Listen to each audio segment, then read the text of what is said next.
Vous qui avez expérimenté réellement la paix du Seigneur Jésus-Christ. Mwe balionja kweli salama yake Yesu Kristo. Une paix réelle. Salama ya kweli. La paix véritable. Salama ya kweli. Qui ne ment jamais. Ile haidanganyaki kamwe. Personne ne peut dire. Hakuna anayeweza sema Il est sauvé. ni mwenye kuokoka Mais sans qu'il ait la paix en lui. Lakini mwenye kukosa salama ndani yake. Jamais. Kamwe. Quand le Seigneur nous sauve, wakati Bwana anatuokoa, il nous donne tout ce qui contribue au salut. Eko anatupatia vyote vyenye kwa vya mafaa ya wokovu. Personne ne peut dire qu'il est sauvé. Hakuna atasema shaokoka et qu'il a la paix de Christ. Na eko na salama ya Kristo, mais il a encore peur des sorciers. Lakini angali anongopa bachawi. Tu n'as pas la paix de Dieu. Bado hujaipata salama ya Mungu. Tu as encore peur des démons. Ungali naongopa bafu. Tu n'as pas la paix de Dieu. Hauna na salama ya Mungu. C'est lui qui a expérimenté cette paix. Mwenye alionja ile salama ya Mungu. Si réellement il a cette paix en lui. Kama ile salama kweli iko ndani yake.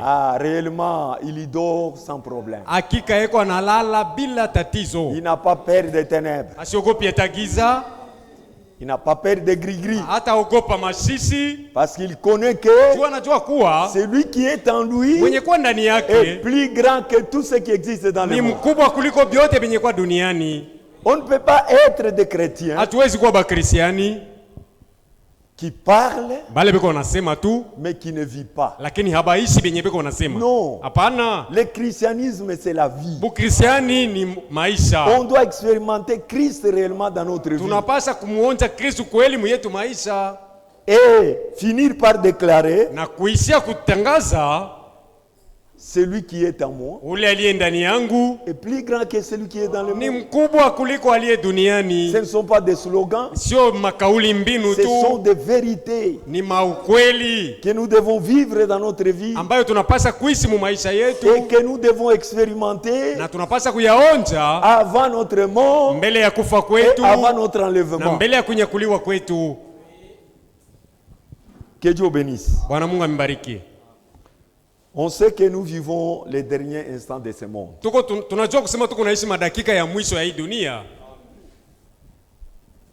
Dieu est en train d'accomplir sa parole dans tous les sens.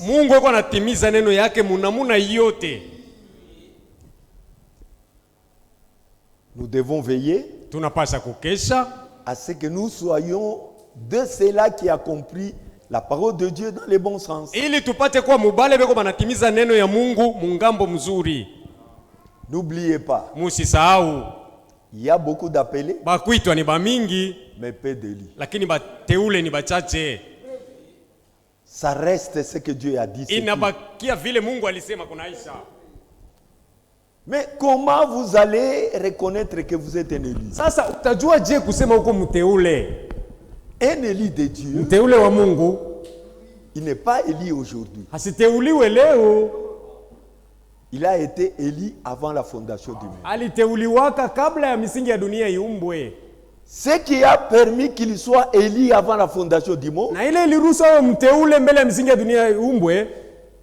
va se manifester quand cet élu va vivre sur la terre.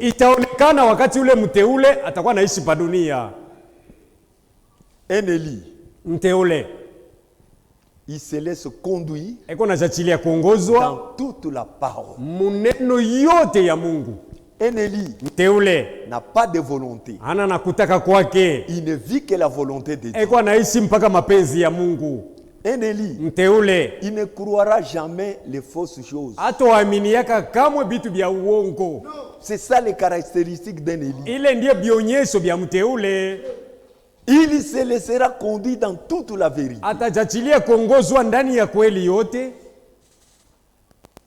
Et quand vous avez cette vie-là, soyez sûr que je suis un élu.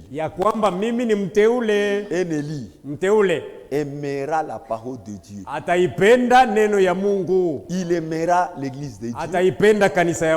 Il aimera le programme de Dieu. Et il aimera tout ce qui vient de Dieu. Voilà un peu comment est-ce que vous pouvez mesurer votre température spirituelle.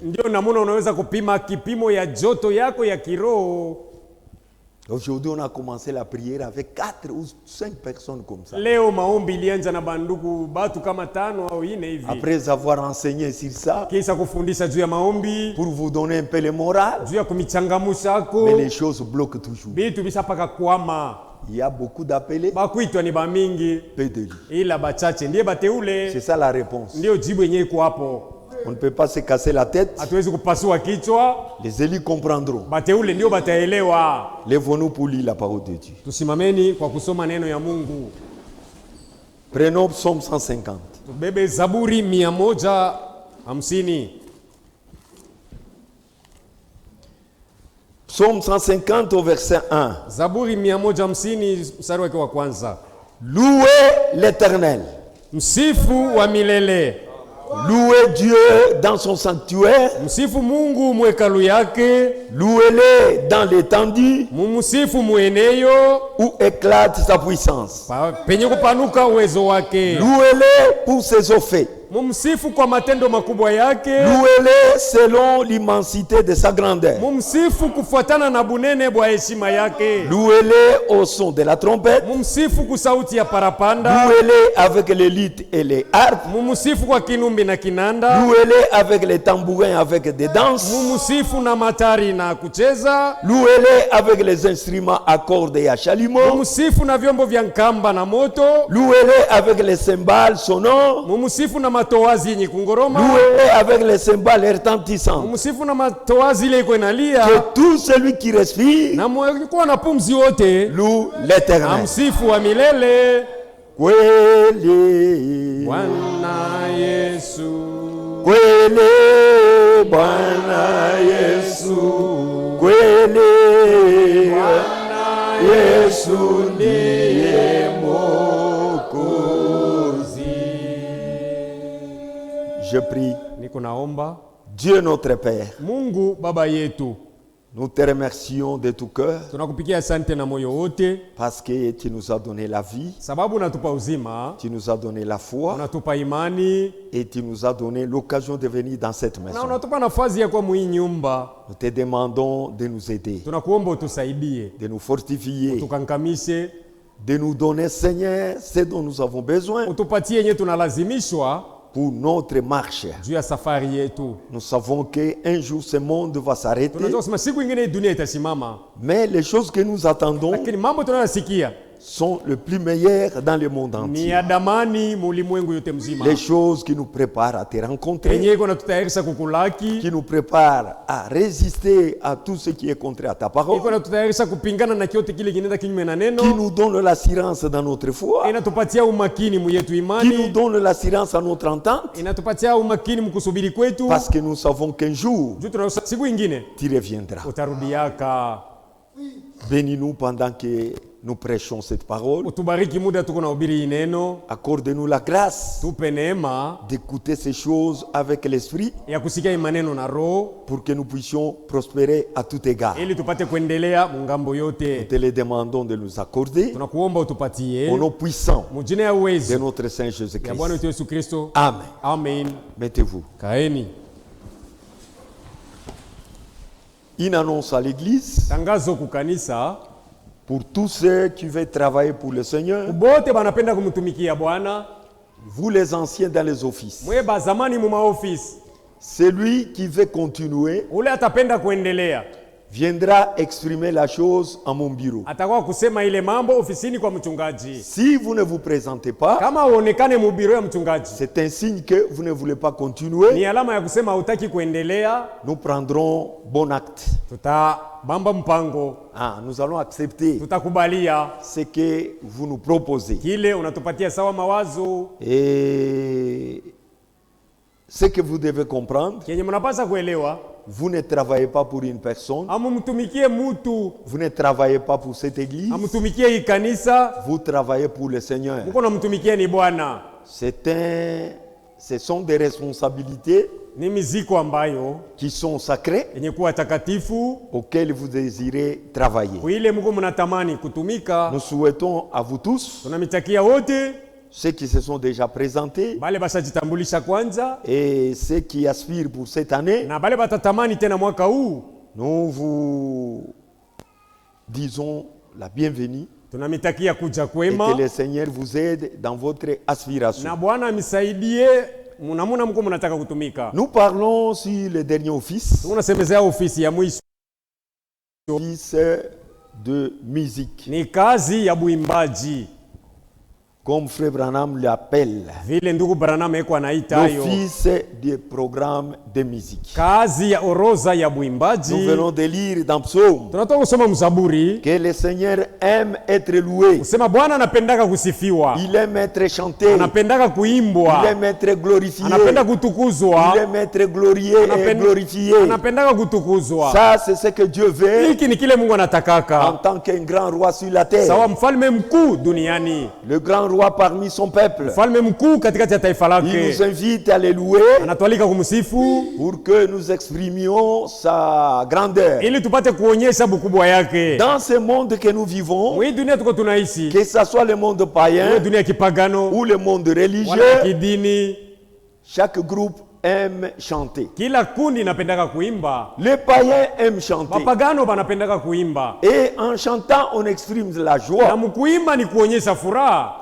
On chante pour une fête. Beko banaimba kwa ajili ya karamu. On chante pour une victoire. Kuimba kwa ajili ya ushindi. On chante pour la gloire d'un homme.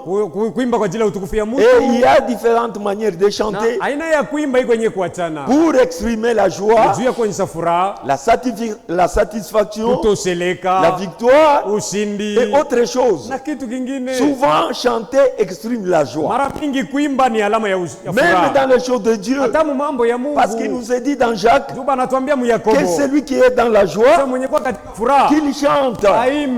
Donc la joie exprime, les chansons expriment la joie. Le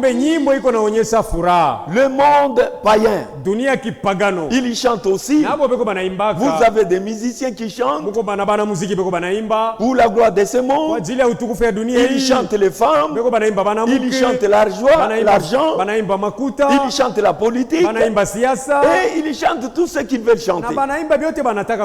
C'est pour exprimer leur joie. Dans le monde religieux, il y a aussi ceux qui chantent pour Dieu. Il y a ceux qui chantent pour les hommes, dans le monde religieux, et il y a les diverses manières de chanter. Mais toute chanson n'est pas chanson de Dieu. Même si on cite Dieu, Dieu ne peut pas être dans ce qu'on le cite. Si ces cantiques-là ne sont pas réellement les véritables cantiques de Dieu. Vous savez, dans notre pays, nous avons tout un groupe de gospel. Chacun chante de sa manière. Mais quand nous regardons cela avec l'œil d'un nègre, et on discerne même ceux qui chantent, nous voyons que ce sont les commerçants, ce sont les gens qui chantent pour avoir l'argent, ils chantent pour leur gloire. Vous voyez les musiciens de ce monde qui chantent pour Jésus, mais on est en train de montrer les belles maisons. Ils montent dans une belle voiture, ils montrent un bon costume, on montre même des chaussures. Ça, ce n'est pas chanter pour Dieu. On doit chanter pour l'Éternel dans la simplicité et par la révélation.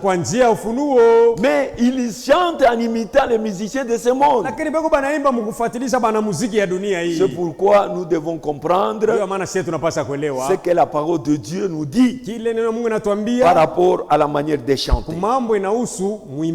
Nous chantons surtout parce que le Seigneur nous a fait du bien. Nous chantons pour sa gloire. Il nous a fait beaucoup de bien. Nous le louons. Nous le glorifions. Il nous a sauvés, il nous a donné le salut, il nous a donné la bonne nouvelle du salut, il nous a révélé sa parole. Si nous le chantons, c'est par rapport à ce qu'il a fait pour nous. Comme dit le psalamiste, le psalamiste David, dans Psaume chapitre 13, il dit: je chante à l'Éternel namwimbia wa milele. Parce qu'il m'a fait du bien. Maana alinitendea mema. Psaume 13. Zaburi 13. Au verset 6. Mstari wa 6. Moi j'ai confiance en ta bonté. Mimi natumainia wema wako. J'ai de l'allégresse dans le cœur à cause de ton salut. Na nasangwe ndani ya moyo wangu kwa ajili ya wokovu wako. Je chante à l'Éternel. Namwimbia wa milele. Car il m'a fait du bien. Maana alinitendea mema. Nous chantons parce que le Seigneur nous a fait du bien. Tunaimba sababu Bwana alitutendea mema. Nous étions des païens. Tulikuwa kama pagano. Des voleurs. Des adultères. Asharati. Tout ce que vous savez du mal. C'est ce que nous avons été. Ndio kile tulikuwa. Et par la grâce, le Seigneur nous a fait du bien en nous sauvant, en nous arrachant de ce monde. Donc notre chanson a bel et bien raison d'être chantée. Alléluia. Que celui qui est dans la joie chante des cantiques. Dans l'Ancien Testament, les gens ont chanté pour le Seigneur. Depuis la sortie d'Égypte, les gens ont chanté pour le Seigneur parce qu'ils ont été délivrés. Ils ont traversé la mer Rouge par l'amour puissant de Dieu. Myriam, qui était la sœur de Moïse, dans la grande joie pour cette délivrance, elle a chanté. Elle a entraîné d'autres femmes dans ses chansons. Tout Israël a chanté à la gloire de l'Éternel. Et nous voyons que pendant que le temple de Salomon a été bâti, il y avait un groupe de gens qui était une chorale de l'église, qui était composé d'un fameux chanteur imminent qu'on appelle aujourd'hui Asaph. Et cela, c'est dans le monde dénominationnel, surtout dans l'église pentecôtiste. Il y a même le groupe de gens de chorale qu'on dit le groupe Asaph. Mais Asaph n'était pas seul. Ils étaient beaucoup. Mais c'est lui qui a eu un peu de renommée, parce qu'il a beaucoup aussi chanté pour le Seigneur. Alors, cela prouve que le Seigneur a eu de la gloire à partir des chansons qui étaient dédiées à son nom. Et ce choral de l'Ancien Testament était composé de 200 personnes. C'était une très grande chorale. Ils ont chanté pour le Seigneur. Et nous voyons que cela a continué jusqu'aujourd'hui. Quand nous prenons des premières chroniques,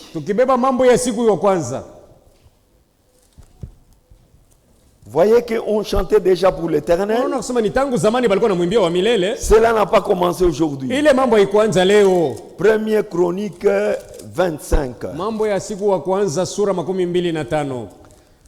Verset 1. David est le chef de l'armée. Mirent à part pour le service de ces deux fils d'Asaph. Il y avait aussi le fils de Man. Il était aussi un chanteur. Et le fils de Jeduthun, qui prophétisait en accompagnant de la harpe, les lites et des cymbales. Et voici le nombre de ceux qui avaient ces fonctions à remplir. Lisez à partir de moi je vais au verset 7. Ils étaient au nombre de 288, y compris leurs frères, exercés au chant de l'Éternel, tous ceux qui étaient habiles. Ils étaient au moins 288 qui étaient chantres dans la maison de l'Éternel. Et quand nous prenons deuxième chronique,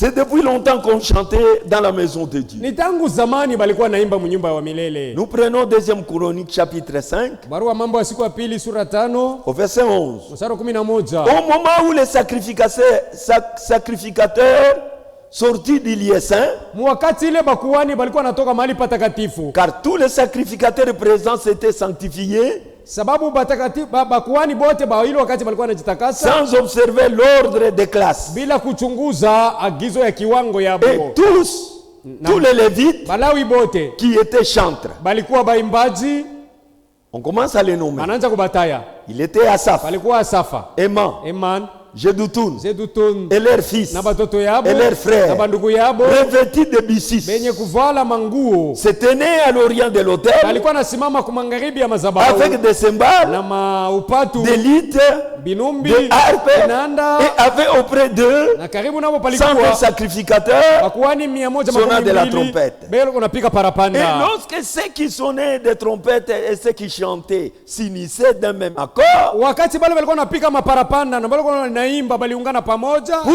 célébrer et pour louer l'Éternel, ya kusherekea na kusifu wa milele, ils firent retentir les trompettes, bakalisisa les tarumbeta, cymbales maupatu et les autres instruments, na vyombo vingine, et célébrèrent l'Éternel par leurs paroles. na kushangilia wa milele kupitia maneno yabo. Et dans ces paroles, il disait, ile maneno alikuwa anasema, car il est bon, maana iko car vema, sa miséricorde sababu rema dura yake toujours. inadumu milele. Moment, mwile wakati la maison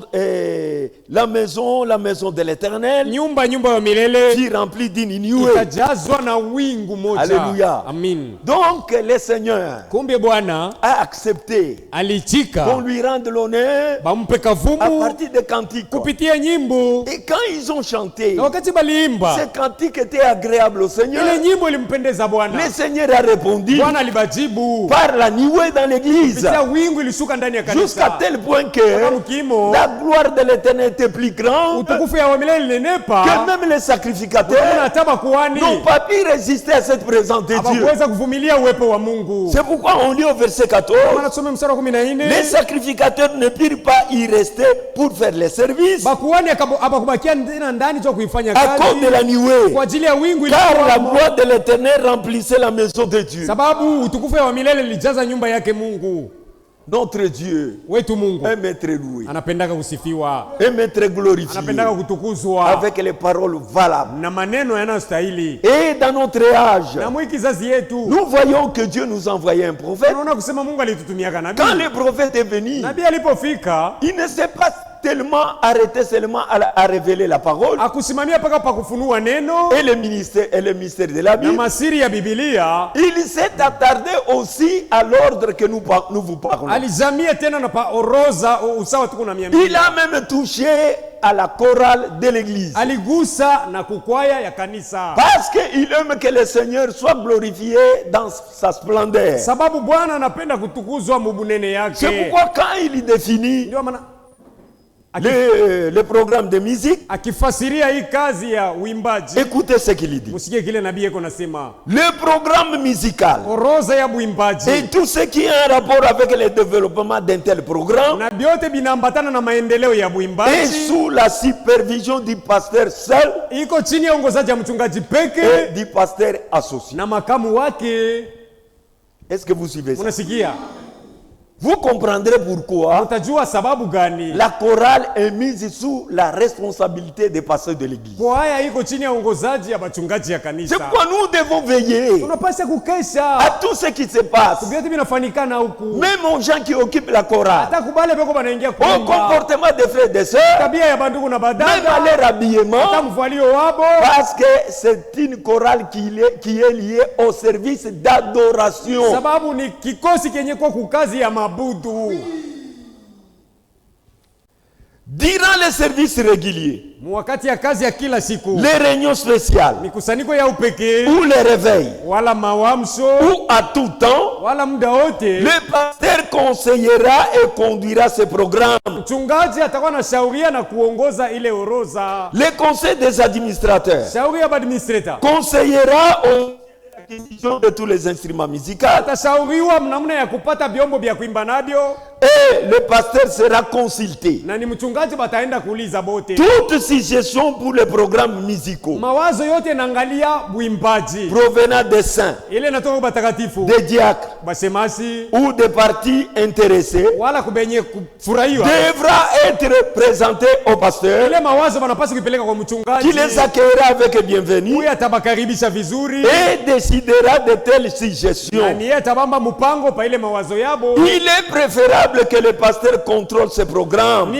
mzuri mchungaji apate kuongoza kikosi. Car il est le conducteur des services d'adoration. Sababu ye mchungaji ndiye kiongozi wa kazi ya mabudu. Chaque fois nous devons être derrière le conducteur des chants. Mara mingi tunapasa kwa nyuma ya baongozi ba nyimbo. C'est une partie qui est liée au service d'adoration. Sababu ni kipande kiko mukazi ya mabudu. Dont le pasteur est le superviseur. Ambayo mchungaji ndiye kiongozi wa. On doit veiller à ça. Wachungaji wanapasa kukesa juu ya ile. C'est très important. Nani ya mafa kabisa. Et il continue. Anaendelea. Et la confiance est placée dans son habilité à conduire l'église. Na matumaini iko ni muujuzi yake kunayo ya kuongoza kanisa. Dans l'oration qui plaît le plus à Dieu. Mumabudu ambayo inampendeza zaidi Mungu. On doit veiller sur ça. Unapasa kukesa juu ya ile. Pour que la manière d'adorer ili namna ya kuabudu puisse plaire à notre Seigneur. Ipate kumpendeza Bwana wetu. Afin qu'il y réponde à cela. Apate kutujibia. Le programme de musique. Oroza ya buimbaji. Les services de témoignage. Kazi ya maushuhuda. Les discours par les partis divers. Masemo ya makundi ya chana. Les rapports à l'église par les différents offices. Ripoti kukanisa kwa ofisi ya chana. Et tout programme intervenant dans les temps d'adoration. Na mpango wote ule unaonekana wakati ya mabudu. Devrait être sous la supervision du pasteur. Inapaswa kuchunguzwa paka na mchungaji peke. Je crois que le directeur des chants Nazania kusema hapa bongozi ba nyimbo doivent comprendre correctement ces choses. Banapasa kuelewa hii mambo na utaratibu kabisa. Et ils sont directeurs des chants. Bo ni baongozaji ba nyimbo tu. Ils doivent nous conduire dans les chants. Banapasa kutuongoza munyimbo.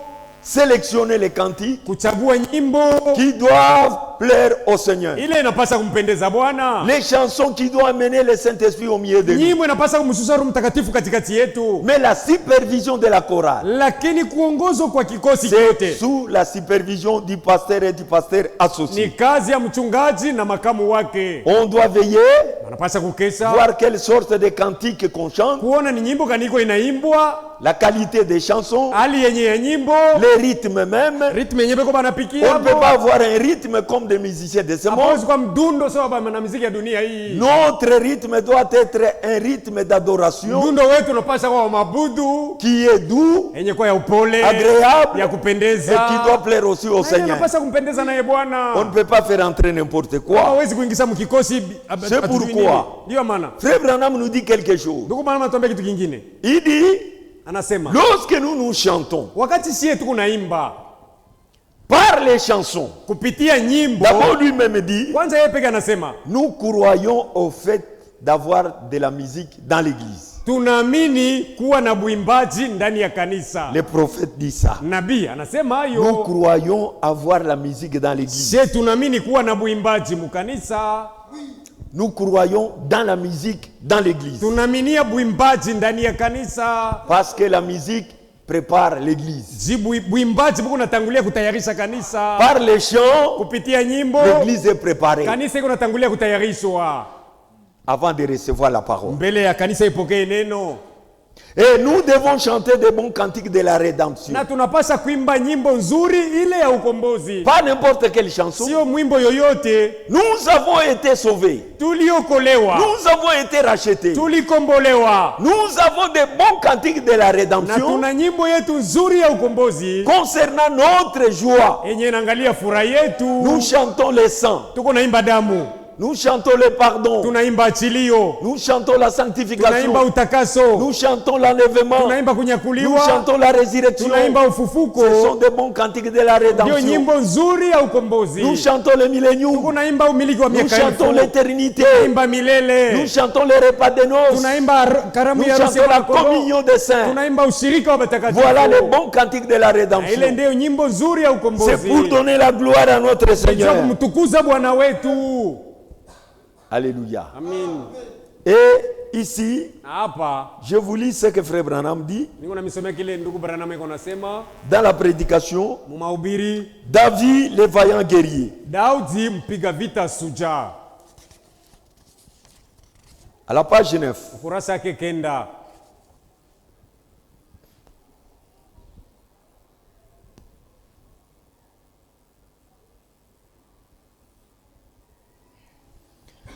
Paragraphe 20.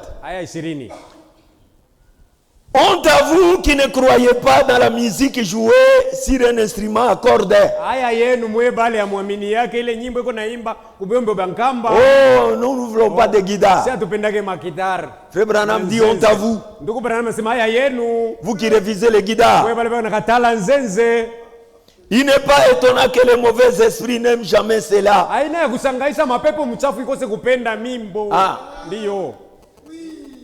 Ils doivent s'en éloigner. Par les cantiques spirituels, les démons fuient. Par les chansons, on peut être guéri. Si vous êtes bien disposé, les cantiques guérissent. Alléluia. Amen. On nous donne un exemple dans la Bible. Le roi Saül était hanté par les mauvais esprits. Le seul remède qu'on lui a donné, ce n'était pas d'aller à l'hôpital, ni faire des exercices physiques. On lui a appelé David. En ce temps-là, David était un jeune homme qui avait les dons de chanter. Comme Israël connaissait David, on a cherché David pour qu'il chante pour les rois. Et le roi Saül était sur son lit, agité par de mauvais esprits. David a commencé à chanter. Il chantait à l'honneur de l'Éternel. Il chantait la gloire de l'Éternel. Pendant qu'il chantait, Saül se sentait guéri. Saül se sentait soulagé. La chanson guérit.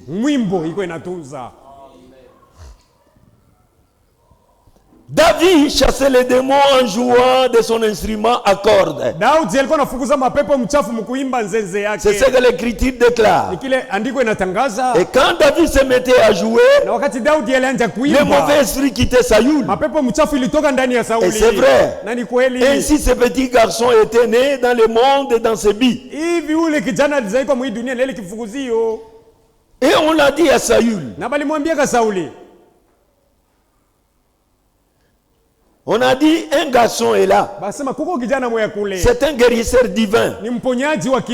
Assurément qu'il était. Il guérissait par la musique. Amen. C'est ce qu'il faisait. Il avait un don de chasser les mauvais esprits. Le Saint-Esprit n'était pas encore venu à ce temps-là. Il les chassait donc par la musique. Il jouait en proclamant les paroles de l'Éternel. Il disait, l'Éternel est mon berger, je ne manquerai de rien. Il m'y fait reposer dans les verts pâtirages. Il me dirige vers des eaux paisibles. Et cela troublait tellement les mauvais esprits qui quittaient Saül. C'est ce que David chantait. Aujourd'hui, quand vous chantez seulement, en citant ce que Dieu a fait pour nous, les mauvais esprits quittent. Parce que la parole de Dieu est puissante. C'est pourquoi chanter. Quand vous êtes triste, chantez. Si vous êtes malade, chantez. Dieu peut te guérir au travers de la chanson. Voyez, ce sont des révélations. Nous, on ne chante pas pour l'argent. Vous voyez les gens qui chantent là, quand vous voyez ça à la télévision, ce sont des gens qui cherchent l'argent. Et ils n'ont pas même la révélation de ce qu'ils chantent. Ils disent que si Satan joue, nous allons les botter. Ils ne connaissent pas Satan. Amen. Satan n'est pas un petit garçon Shetani ana mtoto kidogo qu'on peut enlever avec un doigt comme ça. Unaweza kusukuma na kidole tu hivi. D'ailleurs, il nous connaît mieux de plus que nous-mêmes. Kwanza Shetani anatujua hata ngisi sisi tunajijua. Il est un grand combattant. Ni mpiga vita wa zamani. Il a commencé la bataille dans les jardins d'Éden. Vita alianzia mubustani ya Edeni. Pour être vaincu au calvaire. Tuende awiniwe pa Kalvari. Ce n'est pas un petit jeu. Hana mchezo kidogo. Donc nous quand nous chantons, wakati tuko naimba, nous exprimons ce que Dieu a fait pour nous. Tuko naonyesha kenye Mungu alitutendea. Et nous chantons cela avec révélation. Na tuko tunaimba ile na ufunuo.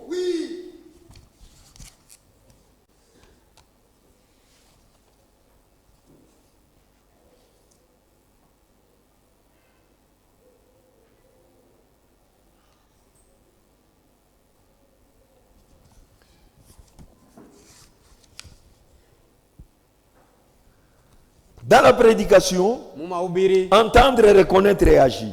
Kusikia, kutambua na kutenda. Paragraphe 65. Cela me rappelle une histoire que j'ai entendue un jour. Inanikumbusha hadithi moja nilisikia siku moja. Un groupe d'artistes américains est allé à Rome pour étudier l'art. Kundi ya basanii balienda ku Roma kwenda kujifunza usanii. Je crois le journal d'hier soir là où il y avait quelques artistes qui entraient dans une ville. Nazania kulikuwa habari moja jana magharibi, kulikuwa basanii pamoja walikuwa wanaingia mji moja fulani. Très bien là. Pazuri pour pale. Commencer un musée d'art. Ili baanje nyumba ya zamani ya J'aime l'art. Napendaka sana usanii. Dieu est dans l'art. Mungu yuko ndani ya usanii. Dieu est dans la bonne sorte d'art. Mungu yuko ndani ya usanii wa aina mzuri. Dieu est dans la musique. Mungu yuko ndani ya nyimbo. Et la bonne musique. Na ile mimbo mizuri. Pas n'importe quelle musique. Si mimbo yoyote. Dieu est dans la musique. Mungu yuko ndani ya mimbo. Dieu est dans la danse. Mungu yuko ndani ya maringa. La bonne sorte de danse. Aina mzuri ya maringa. Dieu est dans les cris. Mungu yuko mumalalamiko. Alléluia. Bikelekele. Dieu est dans les cris. Mungu yuko ndani ya bikelekele. Dieu est dans la danse. Mungu yuko ndani ya maringa. Dieu est dans la musique. Ndani ya nyimbo. Mais la bonne musique. Lakini mimbo mzuri. Les bons cris. Malalamiko mzuri. Et la bonne danse. Na maringa mzuri. Dieu est dans cela. Mungu yuko ndani yabyo. Alléluia. Amen. C'est ce que nous croyons. Ce n'est pas ce que nous voyons aujourd'hui à la télévision. Les gens dansent n'importe comment. À se tortiller la lanche. Et les femmes qui dansent sont en pantalon. Mais ils chantent la gloire de Dieu. Ils sont en abomination. Dieu ne les écoute même pas. Ce sont des Jézabel modernes. Ils ont seulement échappé à la musique du monde pour venir se cacher dans la musique de Dieu. Mais avec le même habillement, le même comportement, la même manière que les femmes dansent dans Werason. C'est la même danse qu'ils dansent dans la musique de Fali et de Moïse. Même de Kalambaï. Il n'y a pas de différence. Mais quand les saints chantent, vous regarderez qu'ici il y a les saints qui chantent. Même leur manière de danser. On ne danse pas pour impressionner les gens.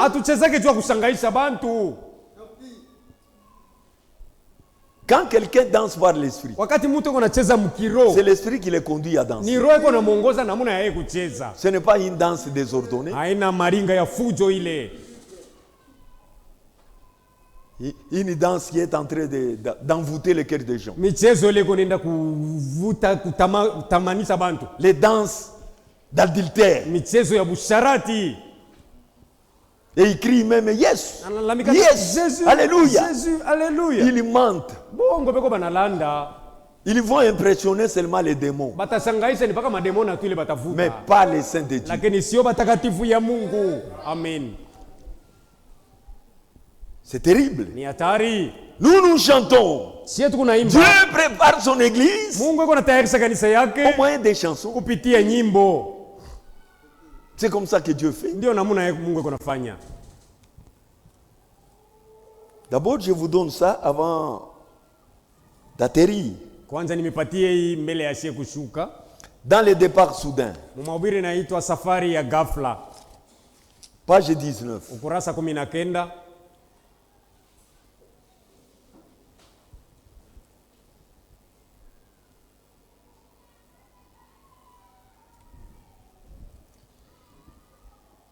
Dieu sait faire des choses. Mungu anajua kufanya vitu. Amen.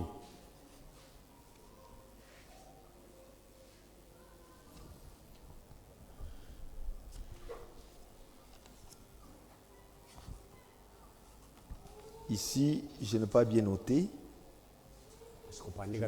La référence m'échappe un peu ici. Nous chantons pour que l'église soit préparée. C'est pourquoi nous chantons avant que nous écoutions la parole.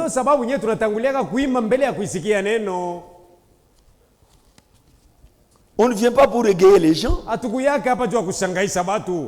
Nous chantons pour faire descendre l'Esprit du Seigneur. Et en cela, on n'a pas besoin de 15 chorales. Pourquoi? Une chorale suffit.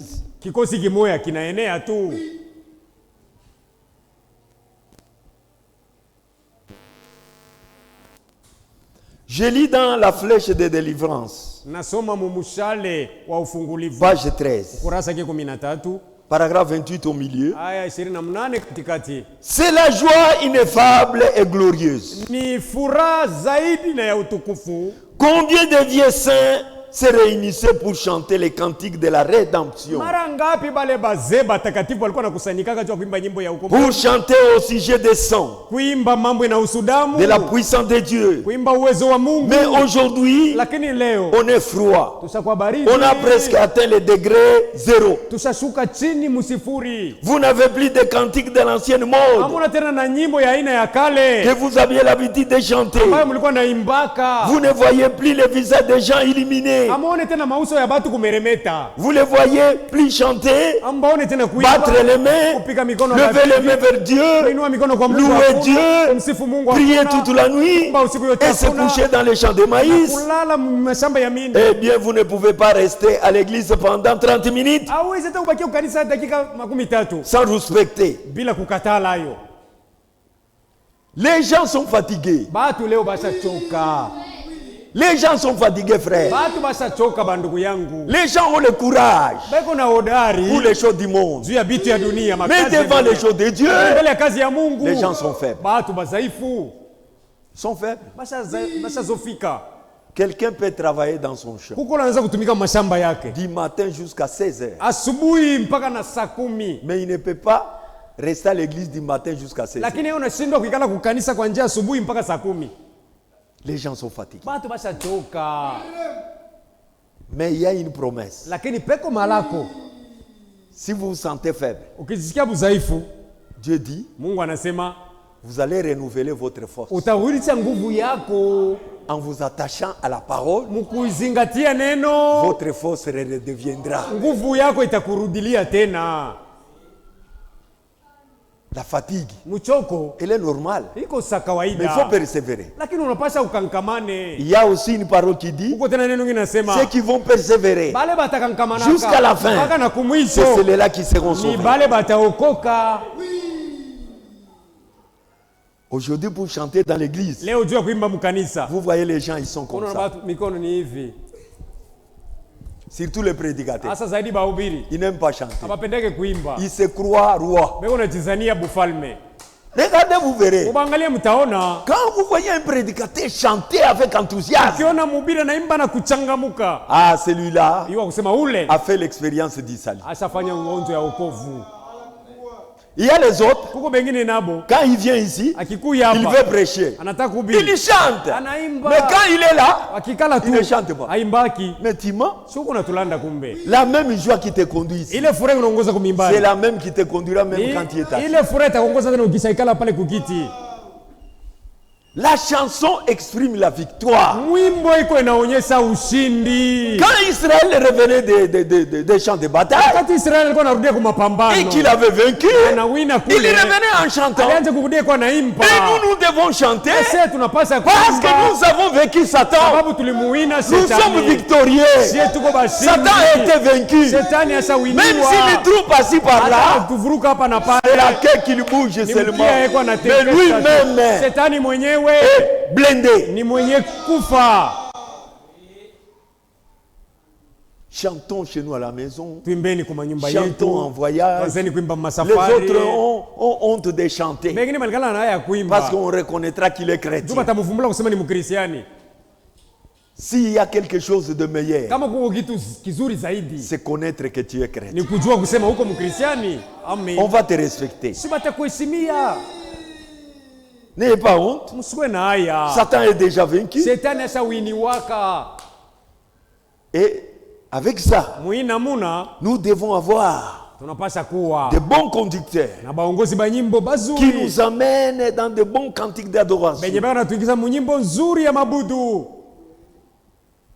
Pour que nous puissions expérimenter notre salut. Encore quelques citations. Remplir des fosses la vallée. À la page 11. Paragraphe 21. Certains des poules mouillées,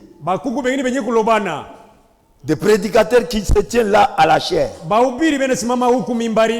laissent leur chorale chanter et ensuite sortir l'après-midi et s'étendre en dehors dans ses tenues.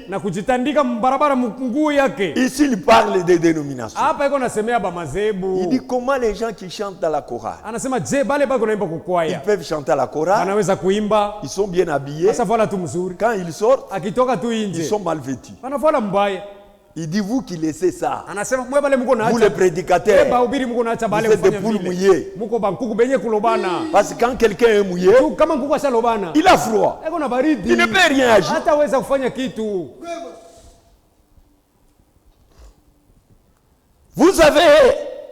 Vous avez un bréchet et non une colonne vertébrale. Si vous aviez le Saint-Esprit, vous amènerez à vous comporter différemment, à parler différemment.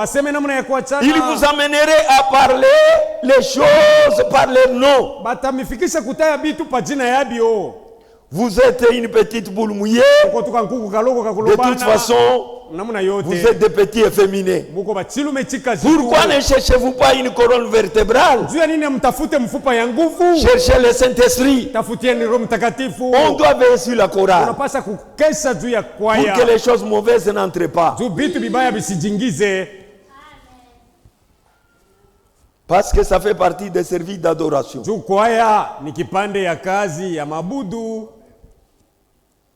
Et on doit honorer le Seigneur. On doit adorer avec respect, avec honneur, pour qu'il se sente mieux. Ici dans la question-réponse.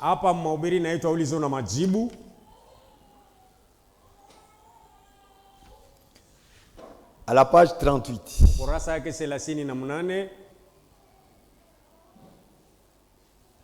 Il dit ceci. Le pianiste vient au piano environ 5 minutes avant le début des chants. Il commence à jouer tout doucement. C'est pourquoi nous vous demandons de mettre les cantiques sans parole. Par exemple, ça peut être là à la croix où mourit mon sauveur. Là j'ai crié pour être justifié du péché. Ou un très bon cantique vraiment doux. Cela amène la présence du Saint-Esprit dans la réunion. Alléluia. Amen. Les gens sont assis là. Certains d'entre eux sont vraiment commencent même à pleurer. Et viennent à l'hôtel et se répandent avant même que les services commencent. Ces choses sont des réalités. Il faut une bonne disposition. Aujourd'hui, venir à l'hôtel, s'agenouiller, c'est une honte. Quelqu'un pense que quand j'irai là-bas, on dira que je suis un péché. Mais on est péché. Cela ne veut pas dire que vous êtes péché. Cela montre que vous êtes un homme dévoué avec ton Seigneur. Cela montre que vous respectez les voies que le Seigneur a pourvues pour nous. Il dit avant même que les services commencent, vous pouvez sentir les gens pleurer. Ils pleurent quoi? Leur forfait. Ils n'ont pas bien marché. Ils ont mal expérimenté leur vie de ces jours-là. Et ils commencent maintenant à se repentir par des chants qui ont été doux, qui ont touché leur cœur. Voilà l'importance des chants. On ne peut pas négliger ça. C'est très important. Maintenant, ce qui nous concerne dans notre église, nous savons que, comme nous venons de lire dans les opérations des offices, avant que la prédication ne commence, quelles sont les dispositions pour notre chorale? Écoutez maintenant ce que Frère Branham nous dit. Ordre dans l'église de 1963, paragraphe 41. Ceci est pour vous, vous les directeurs des chants.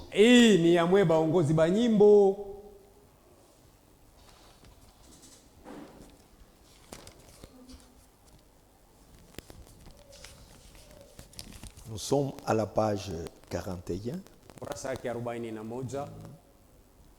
Nous commençons par là.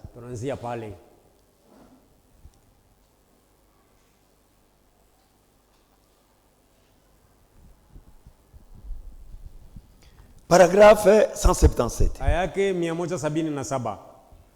Maintenant, je dirais ceci. Si vos services commencent, disons, à 7h30.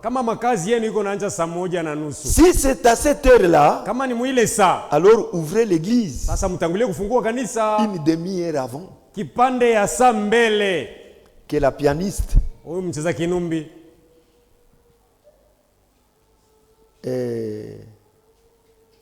Que la pianiste bon, ici il a mis 3 points de suspension, c'est que la pensée continue.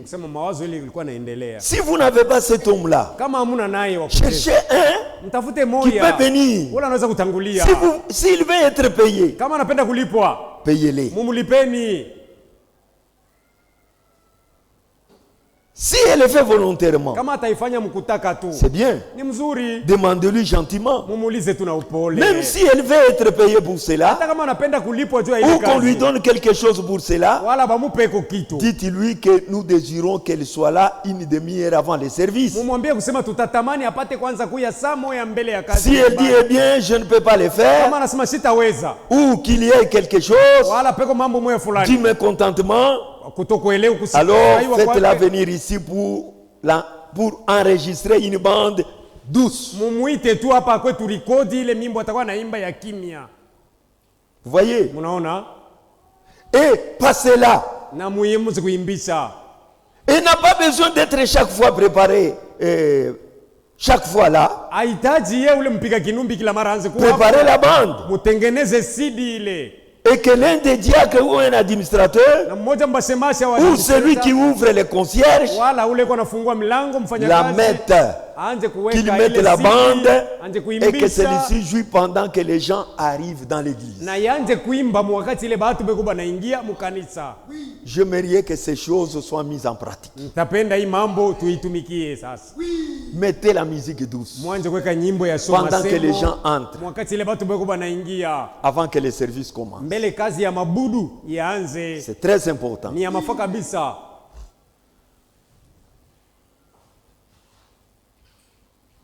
Maintenant, après, nous sommes dans le paragraphe 83. Après le premier chant, que quelqu'un fasse la prière. La personne en question, juste une courte prière. Avant tout service, on doit dédier cela à Dieu au moyen d'une prière. On choisit quelqu'un parmi la chorale ou quelqu'un dans l'ensemble, que ce soit un frère ou surtout des frères, parce que c'est le début des services. Cela ne peut pas être une femme. Non, ça doit être un homme qui conduit dans la prière. Une courte prière. Et Frère Branham conseille, ne vous levez pas pour prier pour tous les gouverneurs. Ce n'est pas le temps. Quand on te dit, frère, priez, nous allons commencer à chanter. Vous commencez à prier pour les gouverneurs. Même pour la guerre au Nord Kivu. Non, non. On t'a pas dit pour ça. Oh Seigneur, vous savez, ceux qui vont travailler, donnez-les la nourriture. Ce n'est pas le moment de ça. C'est le moment de préparer les gens pour recevoir maintenant les cantiques. Ne priez pas pour le gouverneur. S'il y a une requête de prière, qu'on la fasse connaître. Si vous avez des requêtes, écrits. On doit envoyer ça. Quelqu'un doit prier avant que les services commencent. Au paragraphe 179, il dit ceci. Commençons 178. Mais à 7h30, là chez Frère Branham, il y avait la cloche. La cloche sonne sur le toit du bâtiment. Et c'est que vous avez encore la chose à l'extérieur. Est-ce que vous avez encore la chose à l'extérieur? Alors que votre cloche sonne à 7h30. Nous on n'a pas de cloche. Nous on regarde à notre pendule. Et cela veut dire que nous n'allons pas maintenant nous promener le long à large dans l'église et serrer la main de quelqu'un. Non. Que le directeur des chants soit à son poste. Si le directeur des chants n'est pas là, que le diacre veille à ce qu'il ait quelqu'un pour commencer à diriger les chants. Et lorsque cette cloche sonne, ouvrez votre livre de cantiques à tel numéro et que cela se fasse à l'heure. Bien, ensuite, ayez un chant de toute l'assemblée. Et puis peut-être encore un deuxième chant collectif. Ensuite, que quelqu'un vous aurait déjà désigné, si possible, conduit dans la prière. Ça, on l'avait déjà dit. C'est comme ça que ces choses doivent être faites. Et quand ils se lèvent et conduisent dans la prière,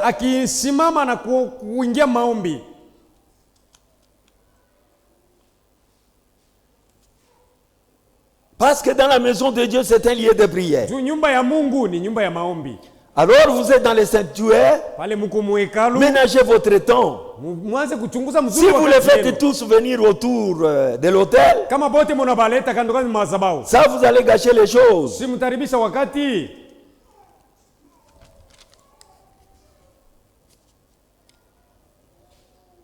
Maintenant, Pendant que le conducteur fait ça, wakati kiongozi wa nyimbo yuko anafanya hivi, qu'est-ce qu'il y a encore? Nini itakuwa tena? Donc, kumbe il y a quelqu'un qui doit conduire l'église dans la prière. Nous entrons dans l'adoration. Quand l'adoration se termine, on aura un chant collectif. 2 ou 3, toute l'église chante. Pendant que vous chantez, le pasteur ne sera pas là. Lui est à côté, en train de méditer, en train de suivre les cadences des chants. Peut-être 3 chansons après, la 4e, il sait que c'est la dernière. Et là, il prépare pour venir maintenant, pour entrer dans l'église. Alors, pendant qu'il chante ce deuxième cantique, où c'est que vous êtes en train de chanter, peut-être recueillez votre offrande. Si vous avez l'intention de recueillir votre offrande, nous le faisons après le culte pour attendre tout le monde entrer. Voici maintenant comment je ferai. Votre premier chant, puis votre offrande, ensuite continuez à votre deuxième chant, et votre dernier chant. Que votre dernier chant, vous voyez, soit le signal d'appel pour le pasteur. Et aussitôt qu'on a chanté ce dernier cantique, que l'orgue commence à jouer, tout est en ordre. Tout le monde est silencieux. Il n'y a rien à ajouter. Chaque diacre à son poste. Le pasteur se tient là. Il entre. Il salue son auditoire. Il ouvre son cahier. Il dit, ce soir, nous allons lire dans la Bible. Voyez-vous, quand il est prêt, il dit, nous allons lire dans la Bible. Il est bon parfois de dire, par respect pour la parole de Dieu, lèvons-nous comme nous lisons la parole. Alléluia. Et à 8 heures environ, peut-être 9 heures moins le quart, soit pendant 30 ou 45 minutes, vous apportez la parole. Que le Seigneur bénisse. C'est comme ça que la chorale doit faire pour agrémenter la salle. Maintenant, il y a un problème de cantiques spéciaux. Les cantiques spéciaux, j'ai remarqué ici chez nous, on veut chanter cela sur tous les dimanches. Pourquoi vous ne voulez pas le mercredi, les jeudis et les vendredis? Il y a quelque chose de faux. On ne chante pas pour être vu. Nous chantons pour la gloire de l'Éternel à n'importe quand. Maintenant, les cantiques spéciaux ont leur place. Nous chantons un cantique spécial pour exprimer ce que Dieu a fait de meilleur dans ma vie. Dieu m'a tiré de l'accident. Tu es passé par une césarienne. Tout est bien passé. Tu as droit à un cantique spécial parce que Dieu t'a sauvé d'un problème. Amen. C'est pourquoi on doit chanter ça. Un cantique spécial n'est pas un cantique nouveau. Comme si c'était une nouveauté. Non, c'est par rapport à ce que Dieu a fait dans ma vie. Et quand vous avez ces cantiques spéciaux, vous devez vous adresser au directeur des chants. Lui saura ce qu'il va faire. Nous lisons au paragraphe 185. Et si vous avez un chant spécial, maintenant je ne dirai pas ceci. Je ne serai pas d'accord. Si quelqu'un veut chanter un chant spécial, annoncez-le dans l'église. Dis-leur, que pour tout chant spécial ou quelque chose qu'on désire chanter, il faut aller voir le directeur des chants avant le début de la réunion. Faites ainsi. Dites par exemple, quand vous dites au conducteur des chants, peut-être lui vous dira, frère, je regrette, j'aimerais vraiment le faire. Déjà un chant spécial pour ce soir. Si vous dites que vous serez ici tel soir, je l'inscrirai au programme. Si vous voulez, mon programme est déjà rédigé ici. Que frère Caps, qui était le directeur des chants là-bas, ou celui qui dirige les chants, ayez un directeur des chants, peu n'importe de qui il s'agit, seulement ne laissez pas se tenir à l'église, se conduire comme s'il était un prédicateur. Non, les conducteurs des chants ne sont pas les prédicateurs. Ici c'est à vous que ceci s'adresse.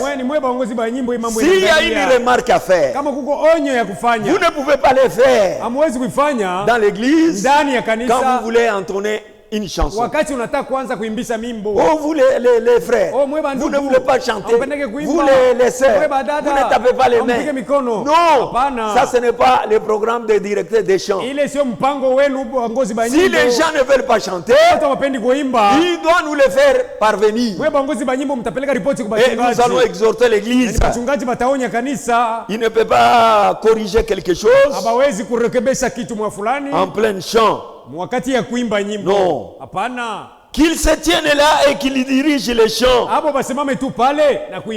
C'est leur affaire. Alléluia. Amen.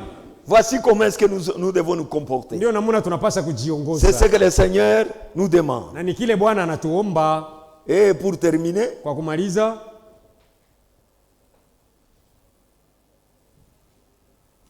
au paragraphe 89, ça on avait déjà lu.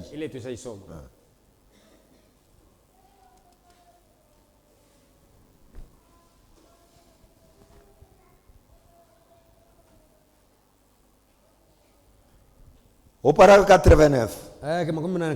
Maintenant, c'est l'affaire du pasteur de prêcher. Non pas de diriger les chants. Non. Moi, je ne vais pas diriger les chants. C'est le conducteur des chants. Quand moi j'entre, c'est pour prêcher.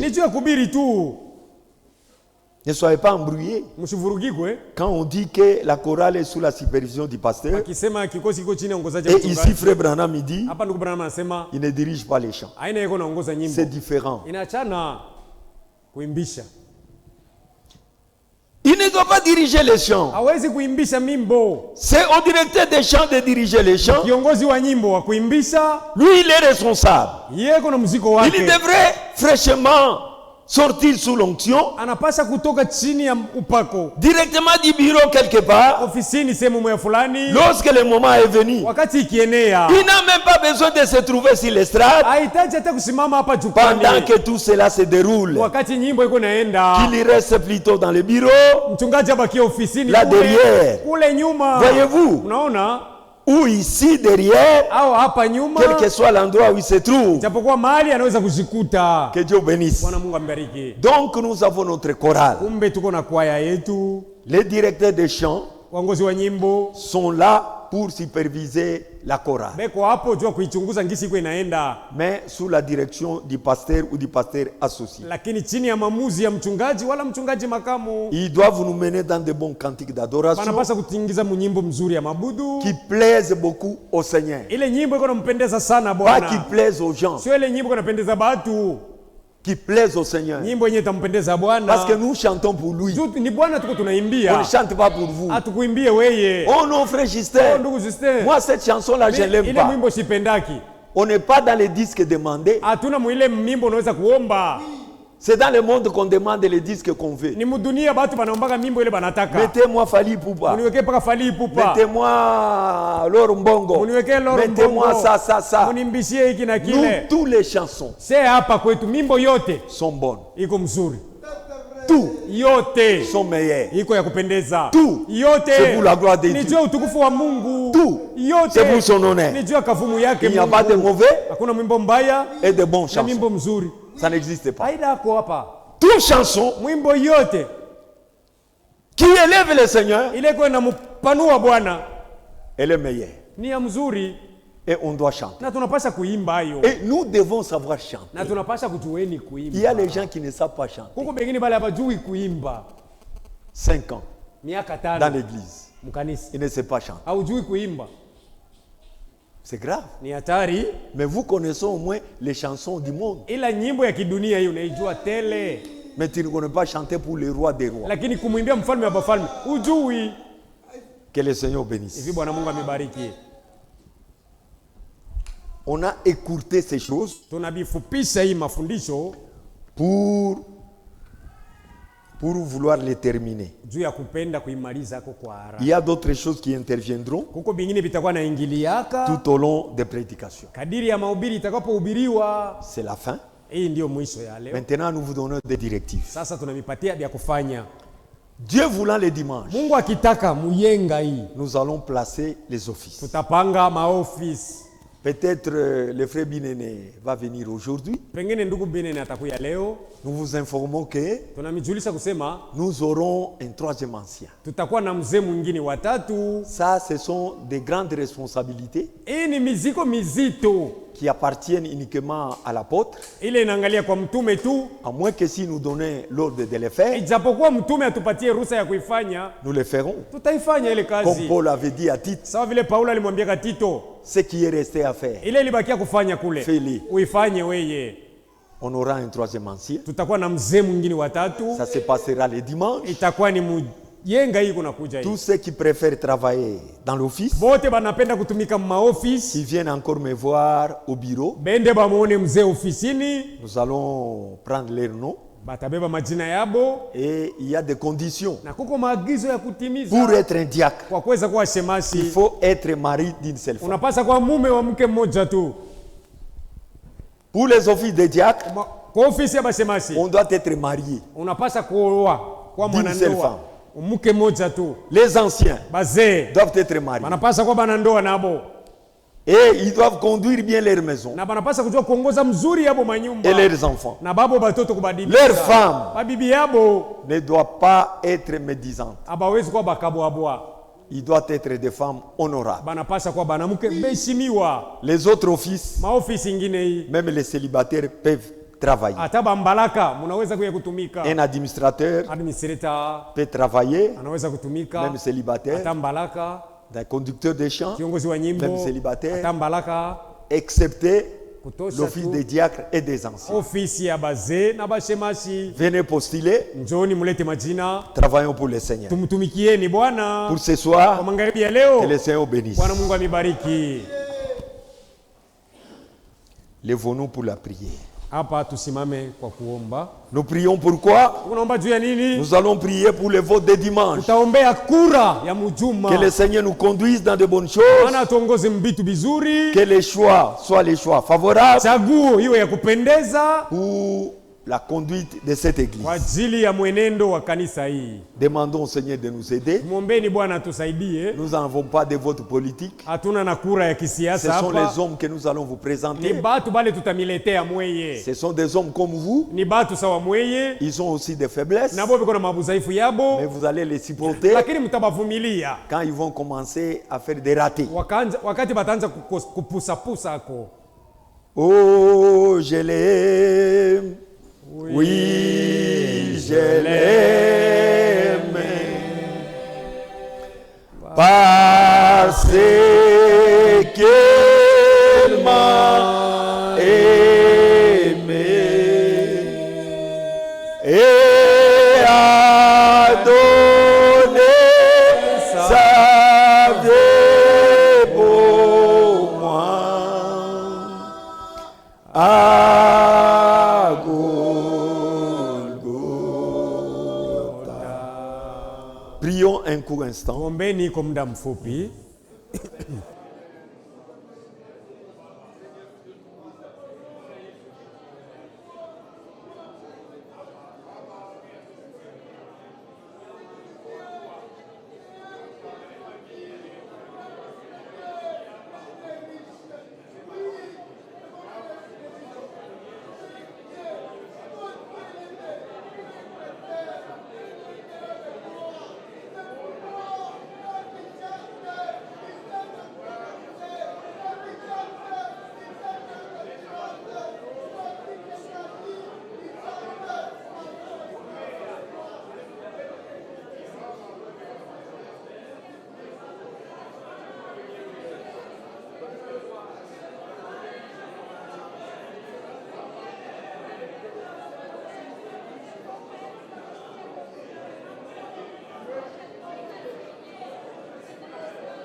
Éternel notre Dieu, kwa milele Mungu wetu, nous te disons merci tunasema asante à cause de ton amour. kwa ajili ya upendo wako. Tu as fait une chose agréable à nous, Ulifanya kitu kupendeza ndani yetu, nous associer à ton œuvre. kutuunga kwa kazi yako. Tu n'as pas même voulu que les anges le fassent. Au kutaka ba malaika bafanye kazi. Tu as voulu que ce soit nous les gens qui ont été sauvés par ta grâce. Ulitaka ikuwe sisi bali okolewa kwa neema yako. Nous te demandons de nous bénir les dimanches, Tunakuomba utubariki mjuma, de nous assister pendant ces services uwe nasi wakati ya kazi ile qui aura pour placement des officiers. ile itakuwa juu ya kupanga kwa maofisi. Donnez-nous de bonnes dispositions, Tupe matayarisho mema, nous qui vont élire les gens sie batachagua batu pour qu'ils nous rendent service dans cette ili église. batufanyie kwa kazi muikanisa. Seigneur, par ton esprit, Bwana, kwa roho yako accorde-nous la grâce patie neema pour que les choses aillent dans de bonnes directions ili mambo endeke vizuri et que tout le monde se réjouisse, na bote wafurahiwe, que les cieux acceptent mbingu ikubalie et que les bénédictions descendent. na baraka ipate kushuka. Nous comptons sur cela, Seigneur. Tunatumainia ile Bwana. Bénis la présence de chacun. Barikiwe kwa kila moja. Nous avons été dans la prière. Tulikuwa ndani ya maombi. Il y a eu tes enfants qui t'ont prié. Watoto yako balikuomba. Chacun avait un problème, Kila moja alikuwa na shida yake, une demande, hitaji un yake, poids sous son cœur. uzito pa moyo wake. Seigneur, Bwana, réponds. mjibu. Seigneur, Bwana, agis tenda pour que notre joie ili furaha yetu soit parfaite. kamilike. Bénis l'ensemble de ton église. Ubariki makutano yako yote. Bénis tous les officiants Ubariki bafanyakazi qui ont wote. presté durant ces années, Bale balitumika hii miaka ya nyuma. qui vont être peut-être reconduits. Bale batarudishwa tena pengine. Bénisse les entrants. Ubariki bakuingia Oh, sasa. que tout soit fait pour ton et Na ta gloire. wote biko juu ya jina utukufu wako. Nous nous attendons à toi. Wote tunasubiria kwako. Au nom du Seigneur Jésus-Christ. Jina la Bwana Yesu Kristo. Continue à la sortie. Tuongoze pa kutoka. Nous avons ainsi prié. Tunaomba hivi. Amen. Amen. Allons dans la paix du Seigneur. Twendeni musalama yake Bwana.